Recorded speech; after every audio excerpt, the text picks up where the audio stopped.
This is the Nomad Futurist podcast, a podcast about the evolution of technology, society, and transformation.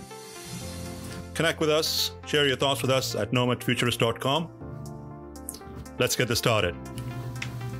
Here are Phil and Nabeel. Hello, hello, hello. Welcome to Nomad Futurist. This is your co-host Nabeel Mahmood from Kona, Hawaii. This is your co-host Phillip Koblence from Montclair, New Jersey. And this is Tony Rossabi from New York City. All right, Tony, thank you so much for taking the time. I was going to say, hey, Tony, well, welcome to the show, Tony. Before we get started, could you share with our audience at a very high level who you are and what you do? Yeah, sure. So Tony Rossabi, I grew up on the Upper West Side in New York City, still live 7 blocks from my parents, and which is still on the Upper West Side. The apple doesn't fall far from the tree.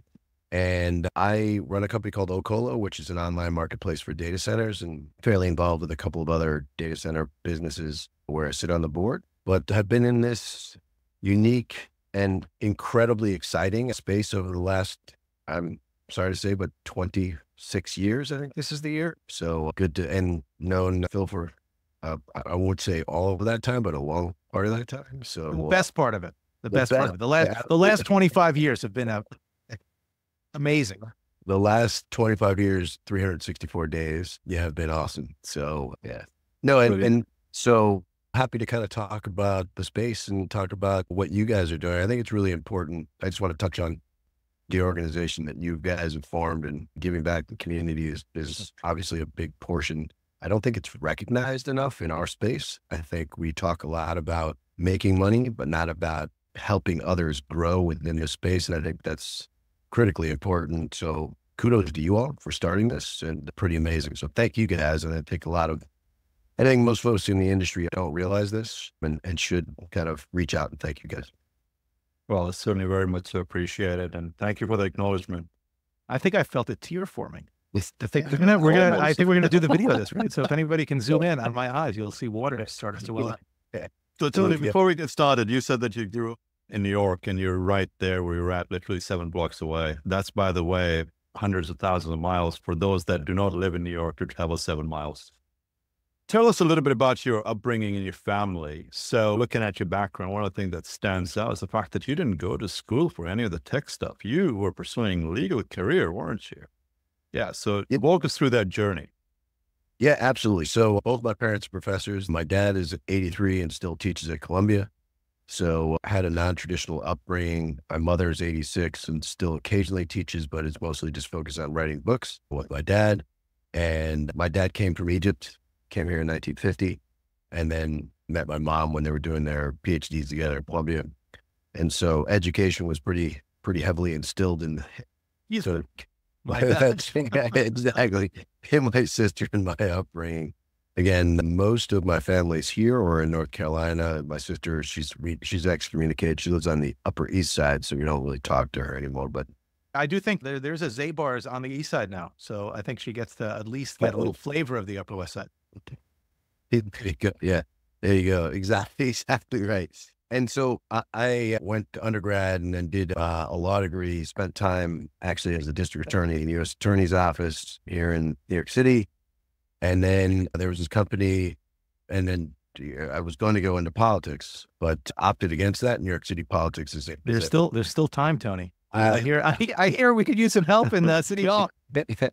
I think you're going to sub in for me on that, So, but practice law, and then a couple of my buddies started a company called Justice Telecom. So I moved out to L.A. For those that remember, a long time ago. That was in 1998, and started there, and that was a pioneer in the industry that introduced voice over IP. So did it have anything to do with law? I mean, is the word justice just for shits and giggles, or is and not read it? Was that how they got you on? He's like, hey, Tony, I know you like to fight for the rule of law, so we got this Justice Telecom.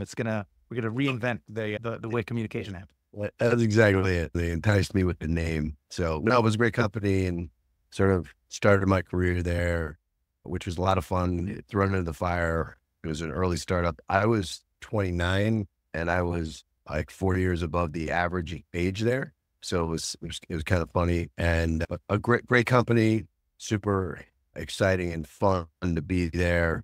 Was in Los Angeles. So quite a bit different. I moved coasts, learned how to surf. Did you have any telecom or technology background? I mean, how do they even know to come to you to say we're starting this business? Were they just buddies from college or what? It was a friend. It's good question. So my best friend from growing up, college roommate, started this company, and they're like, "Hey, you seem like an aggressive guy. Come out here and let's have you run network services and procurement." I'm like, "All right, whatever." And you can help us out in legal stuff and whatever else. And it sounds like you must have really loved that district attorney's office where you're like, "Hey, yeah, screw this. I'm out. I want to do network procurement. The hell with all of the like years and years of education, however many hundreds of thousands of dollars that should cost. I just want to buy, I don't know, dial-up stuff. T1s. Yeah, I just want to buy POTS lines and T1s. That's exactly what that's exactly what we were working on. I imagine Professor number 1 and Professor number 2 were very ecstatic by you tossing your education aside to go fight crime and telecom. They were pretty shocked that I was moving to LA to live on the beach and work at a telecom company, that they had no idea what I was doing. Morris and Mary Rossabi were pretty surprised as they go by with my friends that I grew up. The mojo was surprised. So what do they teach? What do they teach? Well, my dad is a professor of Asian history. My mother was a professor of Russian and art history. So yeah, pretty unique. They got that side of the continents covered.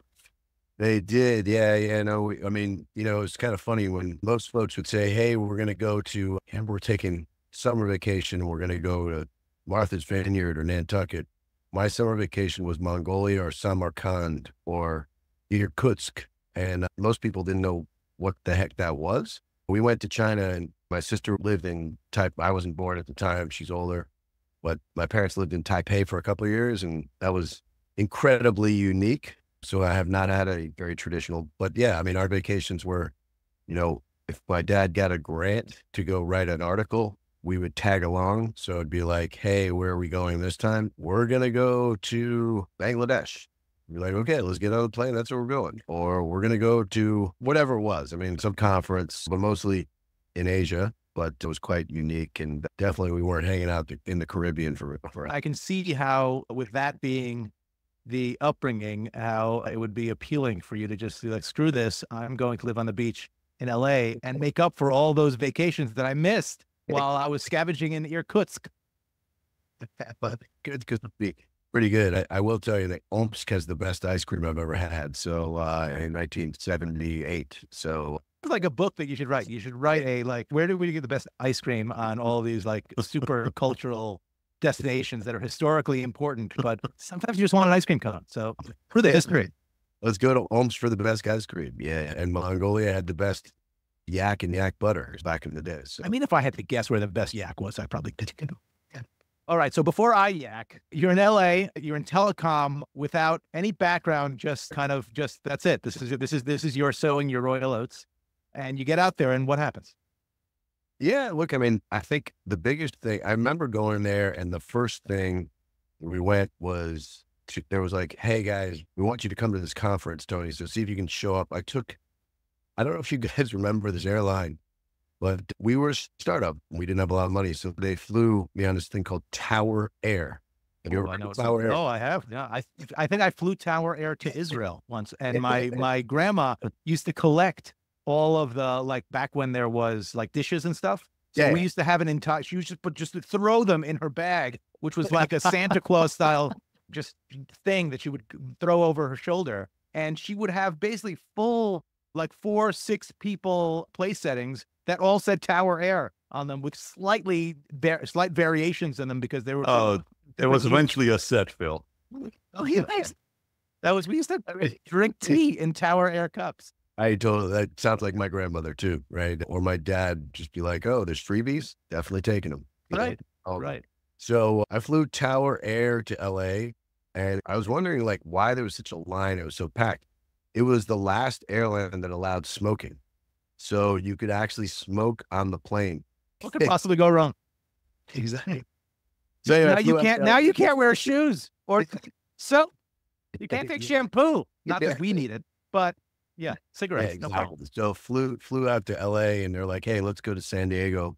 and started to go to these conferences. And at the time they were called, I don't know if you remember these, they're called TRA and Ascent. These are like these are old telecoms conferences, which are now, what is it, CompTel, I guess is the one, or is it whatever it is? It's now converted, and you would meet everybody. And I met, at the time, there was companies called Destia, and I remember a lot of the folks, this woman who I'm still very, very close friends with, Tracy Biggs, who works now for Equinix, and met a lot of these folks. And that's kind of how you met people. And the conferences were much more abundant back then, and they were insane. You walk in, and then like Crosby, Stills and Nash was like playing there. And this is when the heyday of telecom money was out of control. Sprint, at the time when I got in, that the offer from MCI to buy Sprint for $100 billion was out there. And so before the bubble burst, right? Before the bubble burst, you gotta blow it up. Mm-hmm. Yeah. So it was like 3 years, and then Global Crossing I think I still have 30 Global Crossing sweatshirts and golf club, whatever, even though I don't play golf, but it was pretty amazing. So sort of surfaced through that, and you quickly learned the business because you're kind of thrown in the fire. And it wasn't just about the lore of these conferences, but it was really understanding them. So I started with voice trading minutes, right? That's literally what it is. And you would do something called an A to Z, every country. And it was brutal. You would sit there and say, hey, what do you have for India? Well, you're 42 cents. And our business, we had everything. And that's 42 cents a minute. 42 cents a minute. Yes. And that was low. I think India was like $1.19 or something like that in 1998 on a wholesale basis, by the way.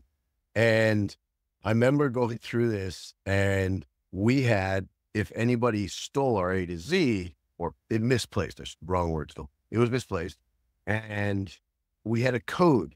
So you couldn't tell which carrier was providing everything. So it was like, I can't even remember, like we would name every single one. So you had to know the code, and it was like, there's probably 100 codes you had to remember. And it was all fictitious names or ridiculous, like Julius Irving was one, or something ridiculous. It was like, that was before you could download an app to come up with the codes. You had to create your own crypto. You had to print it. Trying to log on. Do you remember in the late 90s trying to log on to Wi-Fi at the hotel? It'd be like, I don't remember Wi-Fi in the late 90s. I remember you tried to log on to dial-up. It was like $600 baud in a year. And so anyway, you download your A to Z, and you bring it, and you trade, and you go, people are, you got, and quietly. And so ultimately it kind of moved along. But I will tell you, it was an exceptional time to learn. My boss at that point was a guy named Micah Singer, who's still in the business and's been an incredibly successful entrepreneur. And I worked with a woman by the name of Mirka Jaminski, who was excellent, and Morgan Clausen. These folks are all still in the industry. And our CEO was a gentleman by the name of Leon Richter. And they're literally thrown into the fire, but it's a great fire to be thrown into because you learned pretty quickly, and you learned how to negotiate. So the legal skills did come into some effect, and so did the devising contracts, et cetera. So I think that worked out well. And I was there for about 2 years.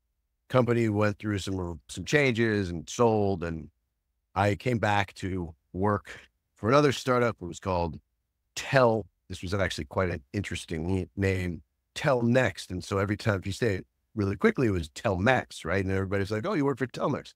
No, I don't work for Telmex. I work for Telnext. But it was another voice over IP company. We lasted about a year. And then I just said, hey, this is ridiculous. And then, of course, you can well imagine, as I think your probably next question is, well, what were Professor 1 and 2 thinking about this after 2 startups? Like, what do you? We haven't heard from Mojo in a while. What was that? Yes, Mojo was not too happy. So at this point, I'm like, okay. Mojo was also wondering, like, is this guy ever going to like settle down and relax? And you're what? You're 34 at this point, right? 34, 35?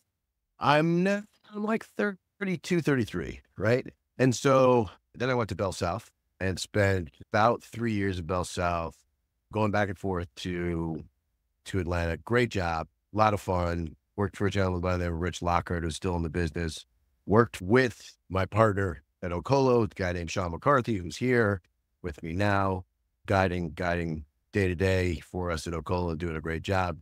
And we launched, they launched long distance at the time. So we got the A to Z, we did voice, and then we started selling. Then the data evolution started to come, and it wasn't just T1. So then you started to learn about DS3s, which were big, STM1s, and we weren't at waves at that point. We were still sub, that was sort of unheard of at the time.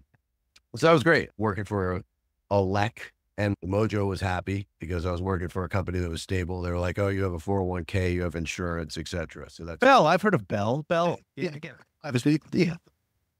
We were like, oh my gosh, you can actually save some money. So I spent 3 years there. Great job, good company. And I was then asked to move to Atlanta, which was not for me. And then I went and worked for an awesome, I think probably there's two or three companies that really stand out. But the next one I want to talk about is Wiltel, which was fantastic. And I worked for Wiltel post the bankruptcy, met some incredible people who I'm still really, really close to. And that is really where I learned data, really the true meaning of sort of data centers and fiber. Great company, really smart people. And I got to experience Tulsa, Oklahoma a lot. If you haven't been there, I highly, and I'm not kidding, I highly recommend going. Great. Where's the best ice cream in Tulsa, Oklahoma? That is a good question, but there is a couple really good restaurants. There's an excellent steakhouse called Mahogany's, which I highly recommend.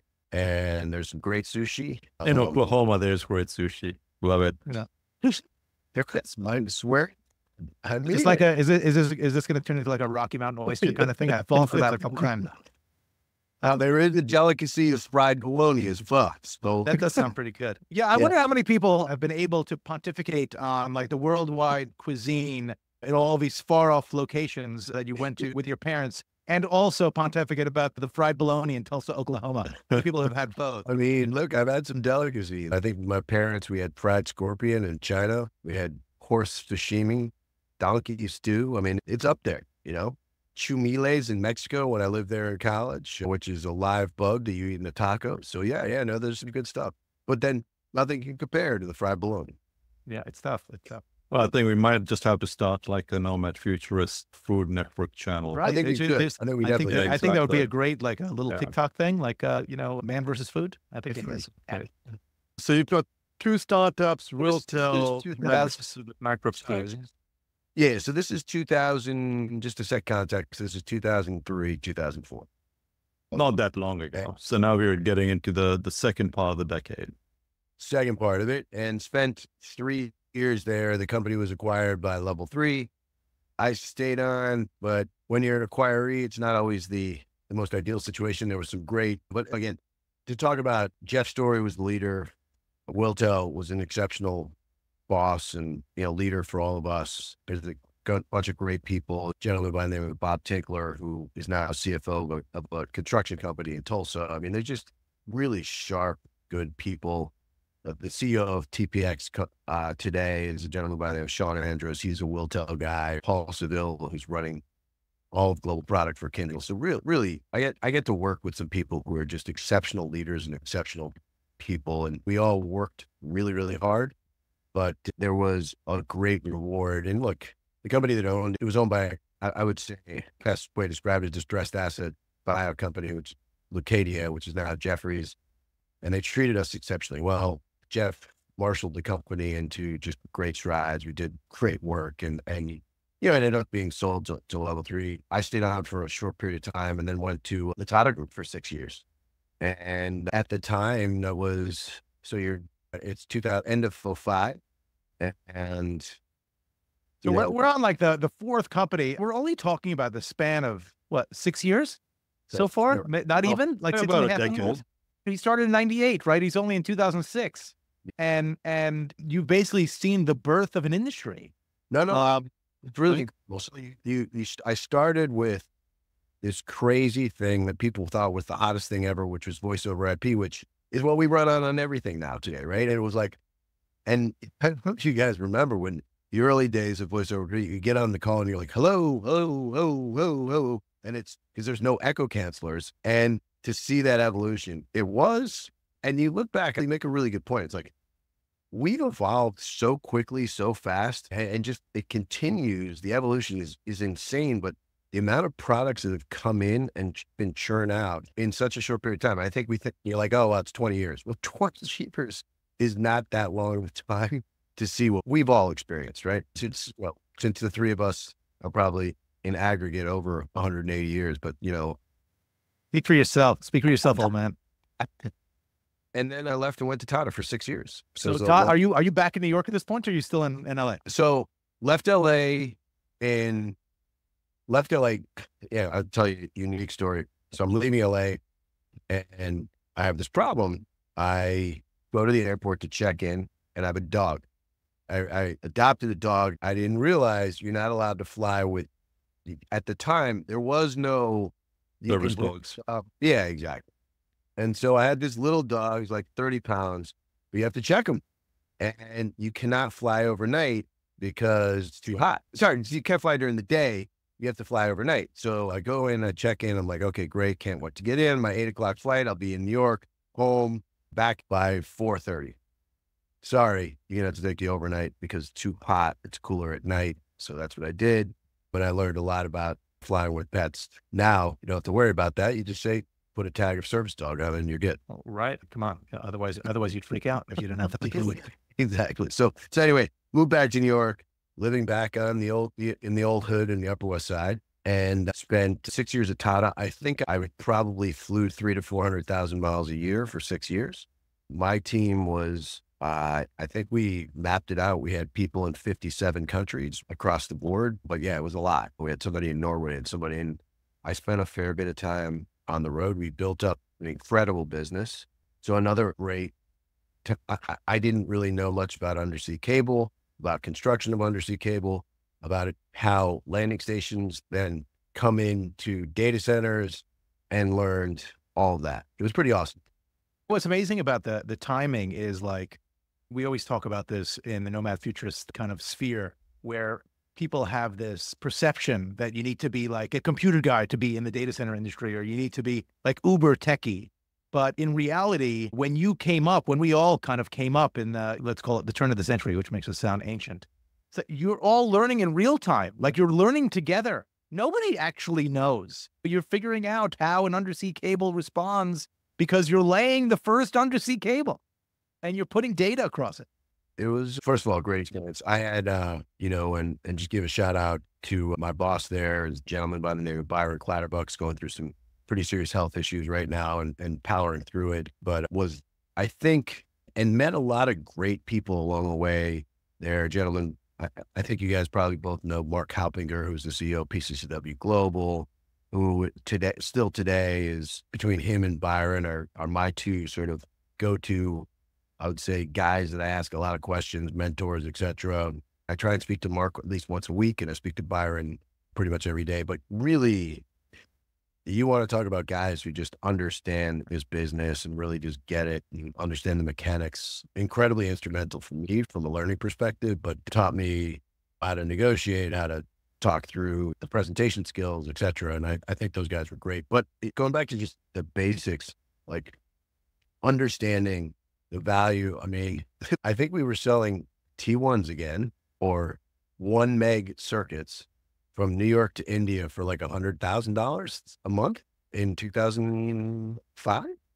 We were selling a 1 gig wave component on ICIC, which is Singapore to Chennai, for like, it was like an IRU was like 25, something absurd.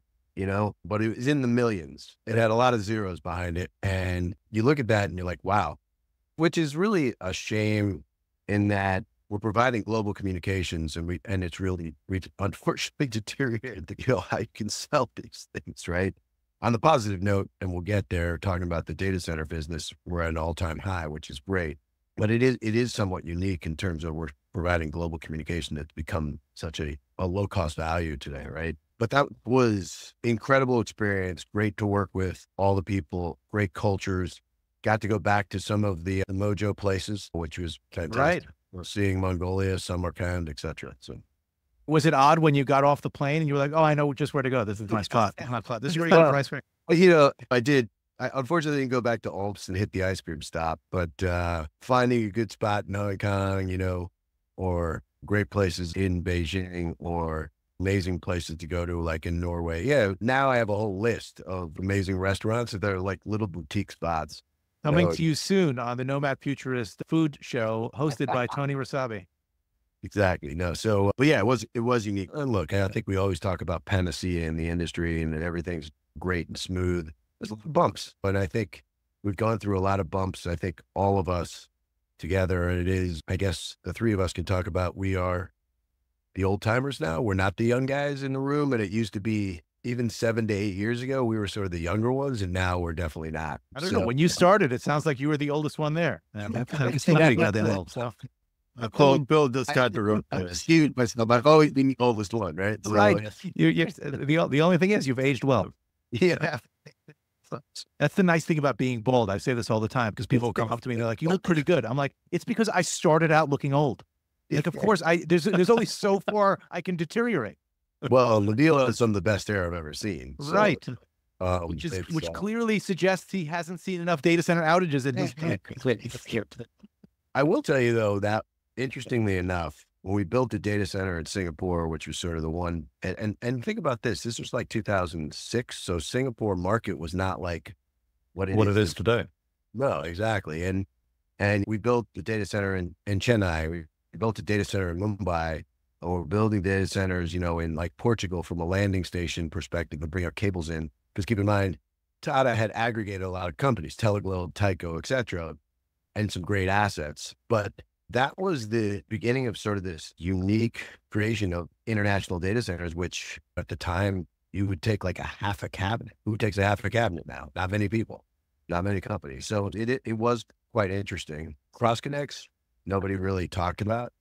And so it was until you got to your next landing spot, and then you started talking about it a lot.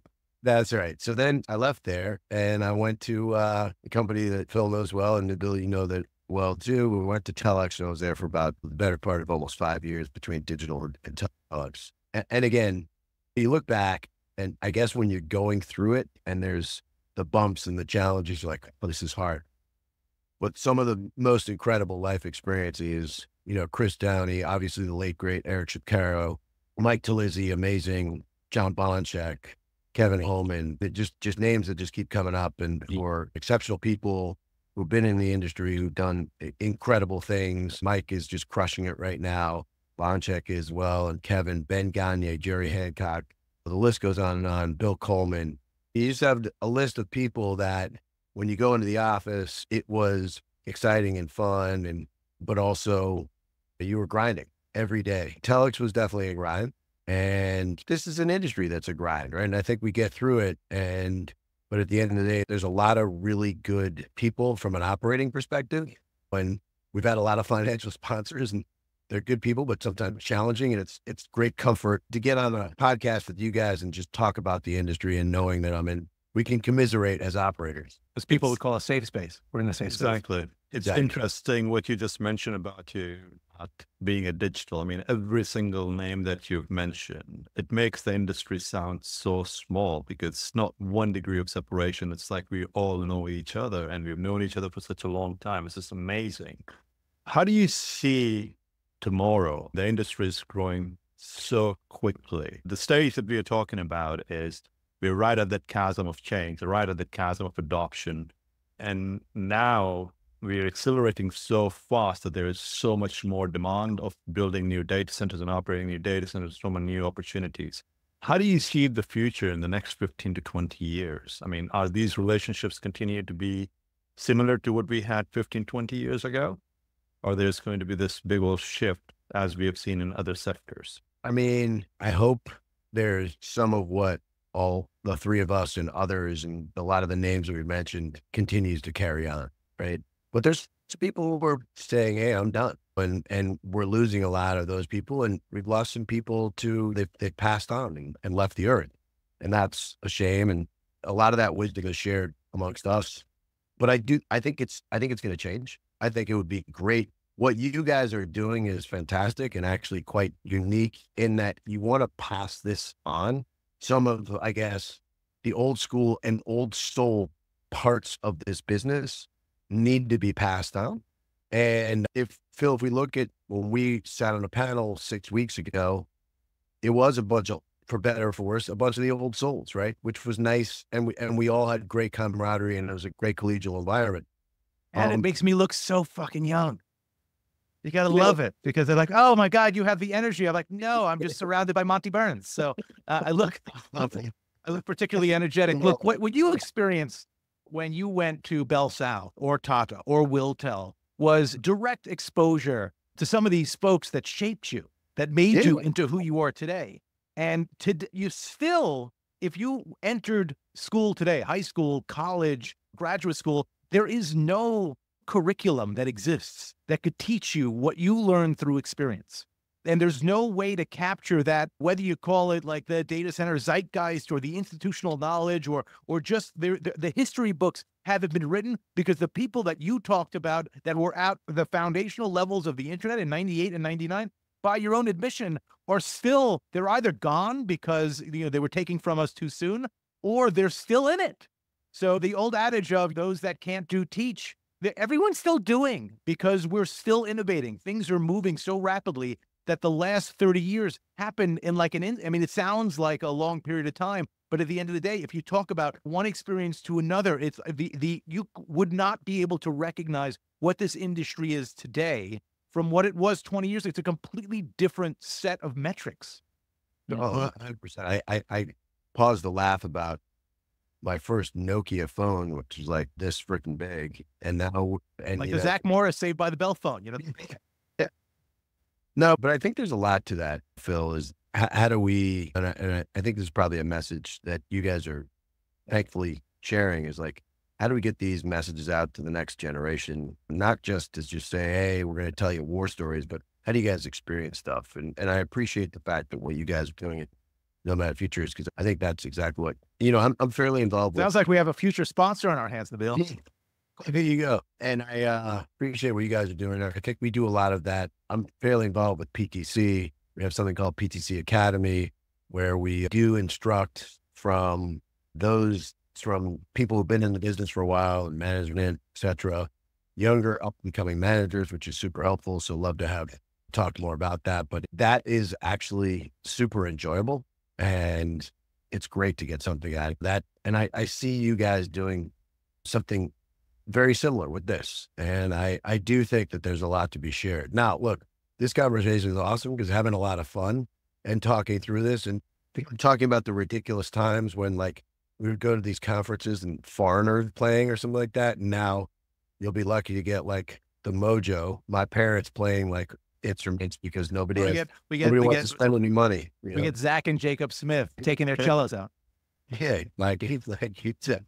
So, but no, it is definitely fun. And look at where we are now. Who was buying 40 to 100 to 300 to 500 megawatts of data? Whoever thought that would happen, right?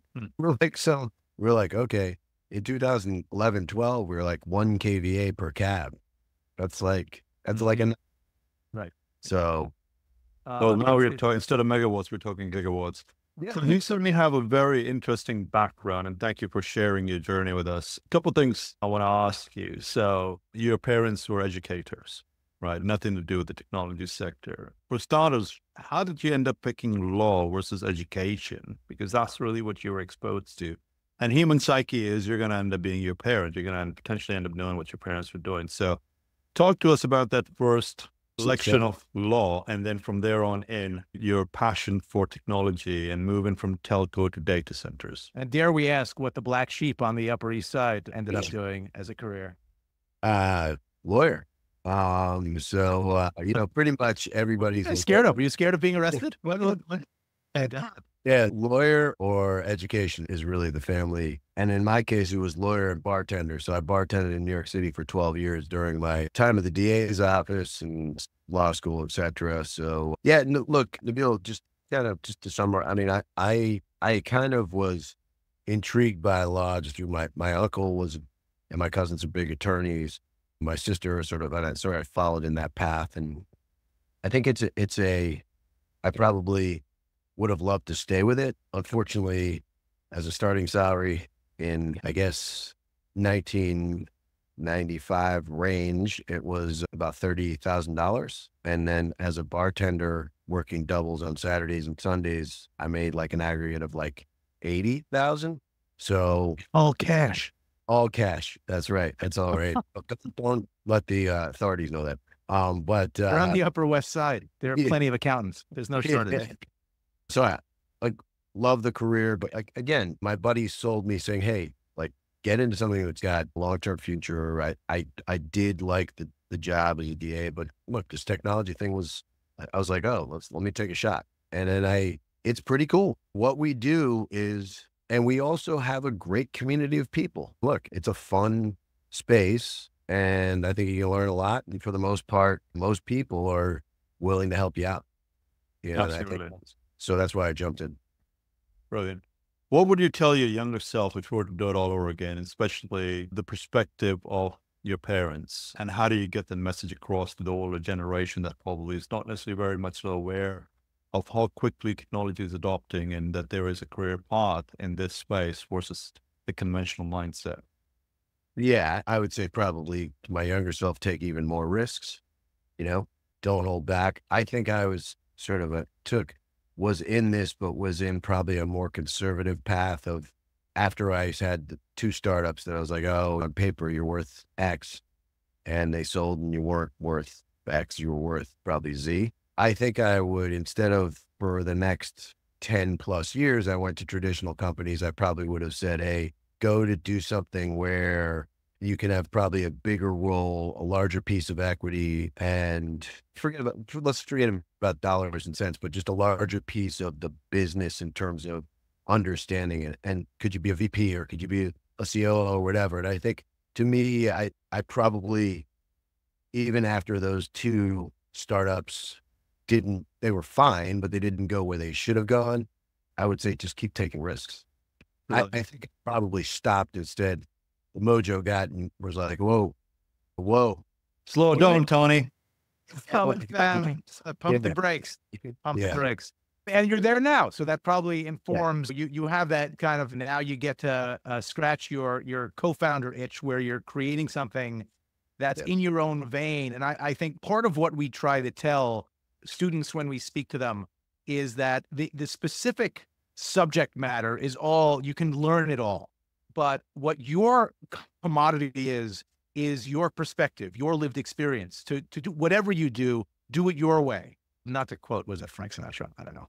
Or Linkin Park. I don't know, one of those. So how much of that do you think is what informed where you are now and how you're looking at the next chapter? Yeah, absolutely. I mean, I think being a bit older and a little more stable, you can take a few more risks. And that's sort of where I decided to delve in a bit more and kind of digress from, could you go back to a large, stable company? I think, look, all 3 of us are in that sort of, have that entrepreneurial mindset. And we probably all have had it all of our life. But at the time, when I look back at that sort of gap where I was 11 or 12 years of big companies, and I probably needed some stability at that point from a dollar perspective. But I would just say, don't be afraid to make a move, and also never feel comfortable with what you have. When you're too comfortable, you're in the wrong spot. When you're not learning, you're in the wrong spot. And I think, look, this conversation, I've already learned a lot. I love learning. I think it's the best thing for you. I think just jumping in, speaking to people. I think these conferences that we go to enrich ourselves, but it's also shared experiences, right? And I think that's pretty awesome. Brilliant. Well, Tony, you've got an amazing story. Thank you very much for sharing with the audience. This has been great. I did not know that you actually had a legal background and you do put forth a good discussion. So thank you for taking the time and joining us today. And thank you for your continued support and being one of our advocates. Well, appreciate you guys, and keep doing what you're doing. This is pretty awesome, especially after Phil explained to me what you are doing. It's unlike any industry, and we should really appreciate you guys giving back. So thank you guys. Much appreciated. And I feel like there could be a part 3, 4, and 5, but stay tuned for the Tony Rossabi Nomad Futurist cooking tour around the world. Starting with fried bologna in Tulsa, Oklahoma.